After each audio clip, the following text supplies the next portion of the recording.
Et il vaut mieux avoir 1% de 1 million que d'avoir 100% de 1000 francs CFA.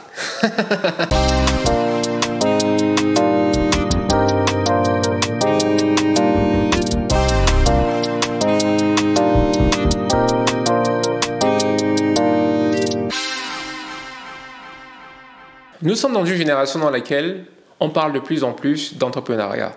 En parlant justement de cette thématique, nous avons le plaisir et le privilège de recevoir aujourd'hui Ayodele Oning. Et ensemble, dans cette deuxième partie d'interview, nous allons parler justement d'entrepreneuriat. Est-ce que tu peux justement nous parler de cette casquette d'entrepreneur que tu as aujourd'hui et pourquoi est-ce que tu t'es lancé dans l'entrepreneuriat? C'est vrai que tu as commencé à le dire dans la première partie d'interview. D'ailleurs, je vous invite à aller la regarder. Alors oui, merci Kevin. Alors très tôt, j'ai vu ma mère faire face à plusieurs challenges pour avoir du financement. J'allais avec elle dans les institutions de microfinance où je voyais plusieurs de ces demandes être rejetées ou sa garantie qui n'était pas suffisante. Et donc, j'ai grandi en me disant qu'une fois adulte, j'allais apporter des solutions. Mon rêve initial, c'était de monter une banque où j'allais passer de l'argent aux femmes. Mais la réalité est tout autre. Et donc, à la place, on a monté des cabinets. On a plusieurs structures aujourd'hui qui accompagnent des entrepreneurs à savoir quelles cases cocher, à savoir comment structurer leur business déjà pour faire tenir l'entreprise sans financement extérieur. Deuxièmement, au moment où elle voudrait avoir du financement, vers quelle porte se tourner. On a des grants, on a des subventions, on a des prêts, on a du love money, on a plusieurs mécanismes de financement. Et donc, nous, aujourd'hui, l'objectif de nos missions, c'est vraiment de faire connaître les possibilités qui existent à nos communautés, à nos entreprises et à toutes les cibles. Comme je le disais tantôt dans l'introduction, aujourd'hui, on parle beaucoup d'entrepreneuriat. Est-ce que tu penses que tout le monde doit être entrepreneur? Alors pour moi, nous sommes déjà tous un peu entrepreneurs parce que nous décidons de l'orientation que nous voulons donner à notre vie. Maintenant, est-ce que nous devons tous être entrepreneurs et être à la tête d'une équipe? Je me dis pas nécessairement. Nous devons vraiment réfléchir à ce que nous voulons changer. Le plus important, c'est d'être épanoui. Si nous avons un bon boulot, on est épanoui dans notre boulot, on a un bon salaire, on n'a pas nécessairement besoin d'être entrepreneur. Parce qu'un entrepreneur, c'est souvent la partie glamour que nous voyons, où tout est beau, où on voyage, où on court partout. Mais derrière la caméra, comme on le dit, on ne voit pas toujours. Et souvent, c'est des nuits blanches parce que l'entrepreneur, en tout cas dès le début, vous êtes le dernier à vous payer.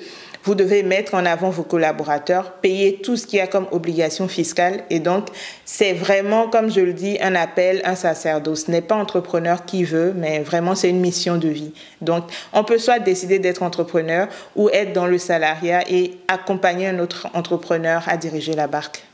Super. En 2015, tu as fondé une entreprise qui s'appelle de mémoire Atlantis. De quoi est-ce qu'il s'agissait et pourquoi est-ce que tu l'as mise en place? Merci. Alors, je pense que je travaillais dans un fonds d'investissement à cette époque ou dans une banque de développement et j'ai vu le besoin parce que de ma position, j'intervenais plus sur comment détecter des PME dans lesquelles il fallait investir. Et les tickets étaient à partir d'1 million d'euros. Et c'était difficile de trouver des boîtes comme ça, qui avaient cette taille-là, en tout cas dirigées par des Africains. Et donc, avec d'anciens patrons à moi, parce que c'était mes patrons, j'ai donné l'idée, j'ai proposé qu'on monte une boîte où nous, on allait vraiment, même si on n'avait pas ces entrepreneurs aujourd'hui, former et structurer des entreprises pour que dans 5 ans, on puisse avoir ces résultats-là. Et Atlantis est parti de là. Et on a monté cette boîte-là pour accompagner, structurer vraiment les entreprises, pour les aider à être vraiment éligibles à lever des fonds. D'accord. Je suis tombé sur un de tes posts justement concernant cette entreprise où tu disais que tu as eu à ouvrir le capital à un moment donné et aujourd'hui, à l'heure où on parle, il ne te reste que 20%. Est-ce que tu regrettes Non, je ne regrette pas. Et je pense que ça a été l'une de mes meilleures décisions parce que ça me permet aujourd'hui d'être financièrement stable et de me donner le temps et l'énergie d'aller ou d'investir dans d'autres business. Il faut dire qu'à un moment donné, Atlantis est devenue une boîte plus grande que moi. Je ne pouvais pas la gérer toute seule. Et j'avais pas toutes les compétences nécessaires pour la gérer. Et donc, soit je voulais garder le contrôle total et donc la boîte ne grandissait pas au-delà de mes connaissances, soit je l'ouvrais Et je l'ouvrais, on avait besoin de financement, mais on avait besoin également d'autres expertises. Et c'est là qu'on a dû ouvrir le capital. Et aujourd'hui, j'ai 20%. Je m'entoure d'associés vraiment formidables, d'autres investisseurs. Et même quand je ne suis pas là, la boîte tourne. Super. Tu as réussi en fait à créer un système qui ne dépend plus de toi, c'est ça? C'est ça. Et il vaut mieux avoir 1% de 1 million que d'avoir 100% de 1000 francs CFA. Très, très, très, très belle image. En 2019, tu as également créé Wourami. Je pense que tu en as parlé un peu dans la première partie de cette interview. Pourquoi? Alors, j'ai créé Wourami. Après Atlantis, il y avait une cible qui n'arrivait pas à se payer les services que Atlantis offrait. Parce qu'il faut dire que Atlantis, on est en Afrique du Nord surtout, en Europe et en Asie. Et donc, il fallait une autre structure qui allait couvrir les besoins de l'Afrique de l'Ouest. Et c'est là que l'idée m'est venue et on a lancé Wourami. Wourami qui accompagne les entrepreneurs aujourd'hui en idéation, mais également des entreprises âgées de 0 à 3 années. Et donc, l'idée est partie de là. On a fondé en 2019 Wourami qui se porte bien aujourd'hui. Et comme Atlantis, je ne suis plus seule à bord également. J'ai 2 associés avec Wourami et ça nous permet vraiment d'aider beaucoup plus de personnes. Ce sont des associés différents de ceux d'Atlantis? Oui, ce sont des profils différents. Parce qu'une fois encore, je suis très curieuse et donc j'ai plusieurs sens d'intérêt. Et donc, pour réussir dans chaque projet que j'entame, je préfère avoir des experts de ce domaine-là. Je suis passionnée par le numérique, je suis passionnée par la finance, je suis passionnée par les médias, je suis passionnée par l'intelligence artificielle. Et donc, j'investis dans différentes boîtes qui touchent à cette thématique-là. Et comme je ne sais pas tout, je préfère travailler avec des experts. Et donc, j'apporte mon savoir, j'apporte ma connaissance, ils apportent également leur savoir, du capital, et on se met ensemble. Super. J'ai commencé cette interview avec une réflexion, on va dire, philosophique. Je suis également tombé sur un post sur LinkedIn te concernant que tu as eu à émettre, qui m'a semblé très philosophique et je vais le lire pour ceux et celles qui vont nous regarder. Je préfère regarder le texte pour reporter exactement ce que tu as dit. Tu disais, l'idée selon laquelle vous pouvez devenir riche en tant que salarié est bien valide. Je pense d'ailleurs que c'est le moyen le plus sûr et rapide de bien gagner sa vie. Et l'entrepreneuriat est un appel. Si vous ne recevez pas cet appel, ne vous jetez pas dans le vide. Restez dans votre zone d'expertise en aidant un entrepreneur à bâtir. Est-ce que tu peux nous détailler rapidement cette pensée? Oui, alors cette pensée, on est sur les réseaux sociaux aujourd'hui et on voit beaucoup de posts, on voit beaucoup de success stories, on voit beaucoup de personnes ayant réussi, en tout cas qui nous montrent leur réussite. Et moi, je dis toujours que la réussite est différente. Ma définition de la réussite peut être différente de ta définition, Kevin.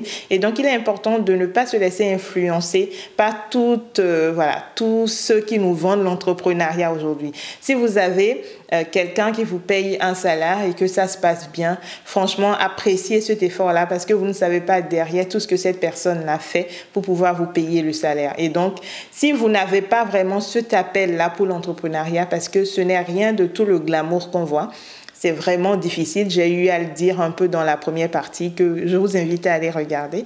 Et donc, c'est très, très difficile. Et cette réalité-là, il faut en être conscient. Et comme je le dis, on ne peut pas tous être capitaine. C'est juste un jeu de rôle. Et donc, vous pouvez être entrepreneur ou soit aider un autre entrepreneur à bâtir cette vision commune que vous avez. Parce que du moment où vous êtes dans une équipe, c'est que vous partagez cette vision-là. Et donc, accompagner un autre entrepreneur en apportant votre expertise, c'est ce que moi je fais dans les différentes boîtes dans lesquelles j'investis. Super. J'aimerais quand même que tu nous parles de, on va dire 3 difficultés par lesquelles tu as eu à passer en entreprenant en Afrique. 2 ou 3. 2 ou 3. Alors, peut-être que j'ai eu de la chance ou je me suis bien préparée parce que je n'ai pas eu de surprise quand je me suis lancée. Comme je l'ai dit, dès le début, j'ai vu ma mère qui a eu vraiment du mal depuis que j'étais petite. Et pour ceux qui ont évolué en Afrique, on est conscient des réalités de nos parents quand ça ne va pas dans le business ou au travail. Et donc ça, je savais déjà c'était quoi la réalité. Deuxièmement, j'ai travaillé dans plusieurs boîtes avant de monter ma boîte. Donc j'étais au courant des réalités. de l'entrepreneuriat. Donc, je n'ai pas vraiment eu de surprise. Pour moi, ça s'est plutôt bien passé parce que je savais quelles étaient les difficultés qui m'attendaient. Waouh, c'est assez spécial de rencontrer une entrepreneur qui ne passe pas par des difficultés. Si, on passe par les difficultés, mais le fait de savoir déjà, ça donne une meilleure approche et ça vous facilite la manière dont... Donc en fait, les difficultés pour toi ne sont plus des difficultés. Voilà. Ça fait partie du game, on va dire. Voilà, c'est ça. Ça fait partie du game parce que je sais déjà, je savais. Et c'est l'avantage d'avoir un bon carnet d'adresses parce que vous avez des gens qui peuvent vous aider. Vous avez des aînés qui sont passés par là. Et rapidement, vous pouvez les solliciter. Et donc, ils vous facilitent la tâche pour certaines choses. Sinon, vous n'êtes pas surpris. C'est l'effet surprise qui est un coup vraiment dur au moral. Et vous pensez que vous êtes le seul dans le cas. Mais du moment où vous savez que vous n'êtes pas le seul, ça démystifie le problème.